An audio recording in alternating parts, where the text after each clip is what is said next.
اعوذ بکا من حمزۃ الشیاطین بسم اللہ الرحمن الرحیم ومن کان فی ہذہ اعمی وہو فی الآخرۃ اعمی واضل السبیل۔ جو شخص اس دنیا میں اندھا بن کے رہا وہ آخرت میں بھی اندھا ہی بن کے اٹھایا جائے گا اور اس کے لیے ہدایت کا کوئی راستہ نہیں رہے گا۔ یہ آیت مبارکہ جو میں نے آپ کے سامنے پیش کی ہے، یہ سورہ بنی اسرائیل آیت نمبر 72 ہے، یعنی 17/72۔ اس کا خلاصہ کچھ اس طرح ہے کہ اس کی اگلی آیت میں کہہ دیا ہے کہ جو ہم نے نازل کیا اس کی پیروی کرو۔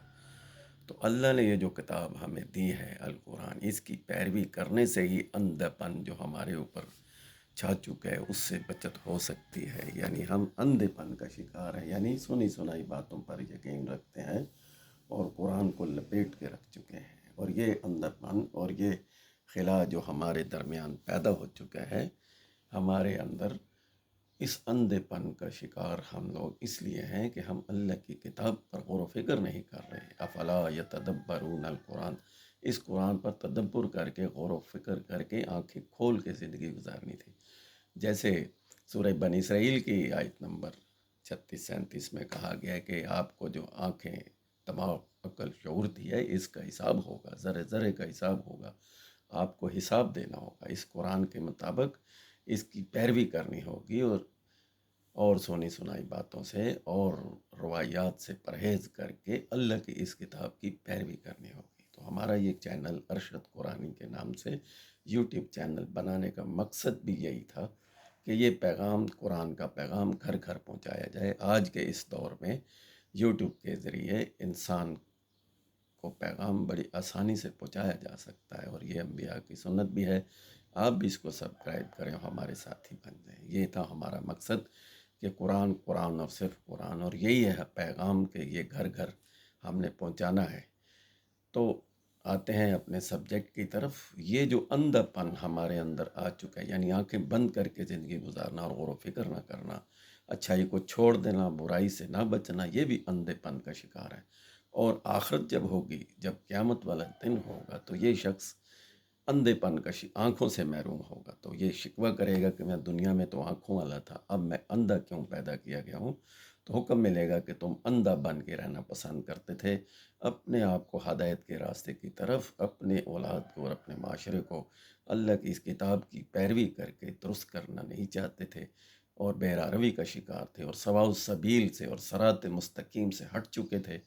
تو اس لیے تمہارا یہ انجام ہوا۔ تو بھائیو، ہمیں اپنے انجام سے ڈرنا ہے اور آخرت کی فکر کرنی ہے، اور آخرت کی فکر میں یہ سب سے پہلی ترجیح یہ ہے کہ ہم نے اس قرآن پر غور و فکر کر کے، اس کی پیروی کر کے اس پر عمل کرنا ہے۔ اور جیسے سورہ مائدہ میں بھی کہہ دیا کہ اس قرآن کے مطابق جو فیصلے نہیں کرتے، اس قرآن کے مطابق جو زندگی نہیں گزارتے اور اپنے آپ کو نہیں ڈالتے، وہ اندھے پن کا شکار ہے، یعنی وہ کافر، ظالم، فاسق ہے۔ تو ہمیں ان ساری برائیوں سے بچنا ہے۔ قرآن نے جن جن کاموں سے روکا ہے ان سے رک جانا ہے، اور یہی جو پیروی کرنے کا حکم ملا ہے، جو گرین سگنل ہے، جن پر ہم نے عمل کرنا تھا ان پر عمل کرنا ہے، تو یہی کامیابی کا راز ہے، اور یہی اس اندھے پن سے نکلنے کا طریقہ ہے۔ تو ہمارا اور آپ کا سب کا ایک ہی مشن ہونا چاہیے کہ اس قرآن کو اپنی اولادوں کو خود پڑھائیں، کم از کم ایک دفعہ ترجمے سے پڑھ کر اپنی اولاد کو اس کے مطابق خود تعلیم دینی ہے۔ کوئی غیر اللہ کی کتاب اور کوئی شخصیت پرست آپ کو اس راستے کی طرف گامزن نہیں کر سکتا جب تک آپ خود اس کی طرف مدعو نہ ہو، اور جب تک آپ خود قرآن پر غور و فکر نہیں کرتے۔ تو قرآن کی ایک آیت میں کہہ دیا گیا ہے کہ کیا ان کے دل اور دماغ میں تالے لگے ہوئے ہیں کہ یہ قرآن پر غور و فکر نہیں کرتے؟ تو جناب، قرآن پاک پر، اس اللہ کی کتاب پر، الکتاب پر، جو تمام انبیاء کا ایک ہی سبق تھا کہ اس کی پیروی کر کے اللہ کی کائنات میں اللہ کا نظام قائم کیا جائے، جسے صوم اور صلاۃ کہتے ہیں۔ تو اپنا خیال رکھیے گا، اللہ ہم سب کا حامی و ناصر ہو، اور اس اندھے پن کا جو ہم شکار ہو چکے ہیں روایات پر چل کر، اس کو ہم اللہ کی کتاب کو کھول کر اس اندھے پن کے شکار سے بچ سکتے ہیں، اور اپنے آپ کو سواء السبیل اور صراط مستقیم پر لانا ہم پر فرض ہے۔ اللہ حافظ، اپنا خیال رکھیے گا، السلام